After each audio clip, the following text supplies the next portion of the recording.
What's up, party people? I've just driven into New Jersey, heading to Englishtown Raceway.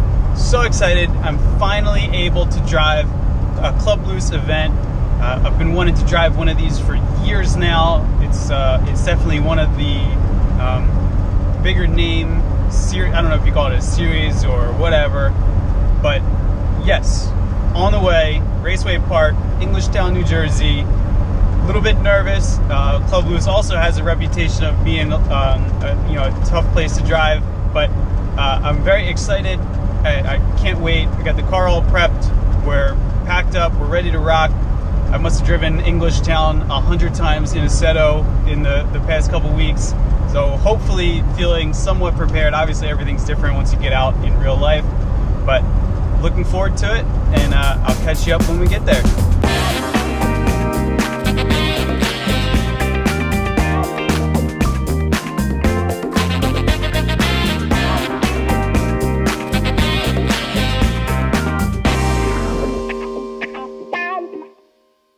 Alright, so we're here, got everything unloaded, cars unloaded, had to dump the trailer. It's definitely crowded here. There's a ton of action going on, ton of cars, ton of people. Got teched in, everything went smooth, had a couple adjustments to make. So I'll show you guys right now, just in case you're in a similar situation. Basically, all I had to worry about were on the harnesses right here. I didn't have these looped back around, so to cover this buckle, loop it back around and through, and what that does is it locks the harness in place and prevents it from moving at all. I didn't have that looped back around. That was one thing. And then the only other thing, this was a little bit loose, so the battery was actually sliding a little bit left to right. So all I had to do was tighten these guys here, and now we are totally solid, ready to rock. And then here's my little spot. In the shade, got the truck, got the chair, got the car, living the dream.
first session's done. Oh my god, that was so much fun. That was really a blast. I'm so glad I got to do the front part of the track as well. Ran into one small issue towards the very end of the session, and what was happening is I was getting like some fuel cut or fuel starvation, and obviously we've been down that road before. So I brought it back to the pits immediately, and the pump was just absolutely screaming, which is not a good sign.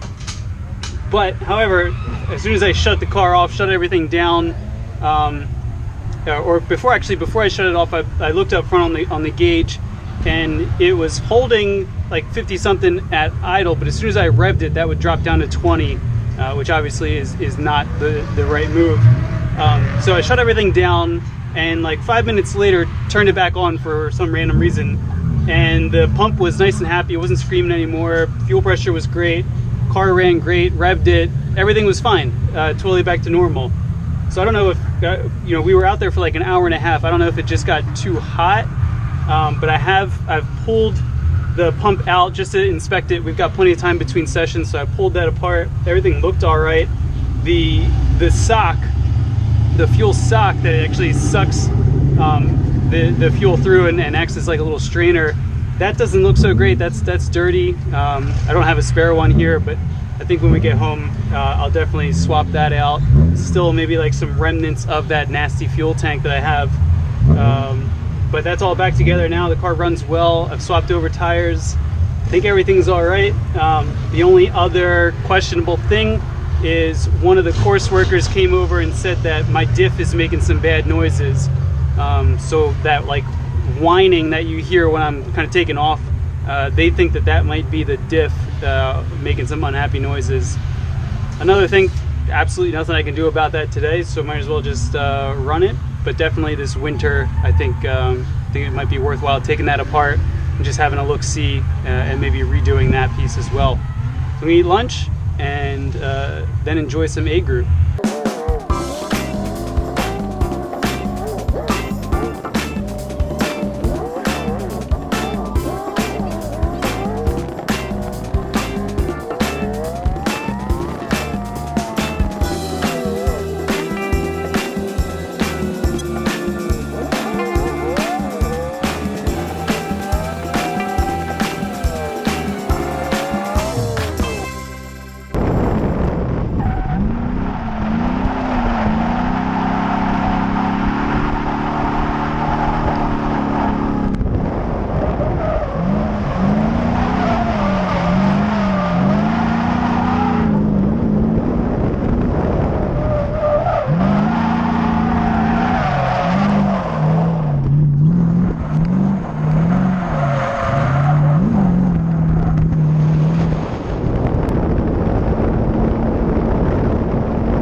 What a mess. So the second session did not go according to plan. I was sent off for a fuel leak. So the pump was working, but it looked like it was leaking all over the place. I fucked up that seal.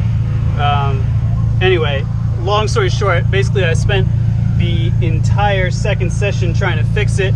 I was able to get everything back together, but like an absolute idiot, I was in such a rush trying to get this back together that I did not properly secure and insulate the wiring. And of course, as soon as I went to go flip the car on, smoke pours out of the trunk. I have a mild panic attack because obviously there's gas vapors everywhere. So that probably wasn't the smartest thing in the world. Nevertheless, I've cut out and replaced the wiring that got a little toasty, secured everything, good to go. That's all set. What ended up happening is I fried the fuel pump relay, but thankfully my new friend Alex here has a BMW E36 rear defroster relay, which performs the same function. So we've got that in there, and bingo bango, everything works again. So obviously it's now 4:35, so just in time to miss the second session. But thankfully, I don't know, we'll see. The next session's not until 7. So I have to make the decision, do I stick around for that, or the good news is I can at least get the car on the trailer now, so thank God for that. So we'll see about third session. Yeah, go from there.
Alright, you guys, I think that might be the end of the evening. If you can see that, let's see if it'll drip again. That's not ideal. That's fuel dripping onto my exhaust. That's a bad thing. I don't know where the hell that's coming from.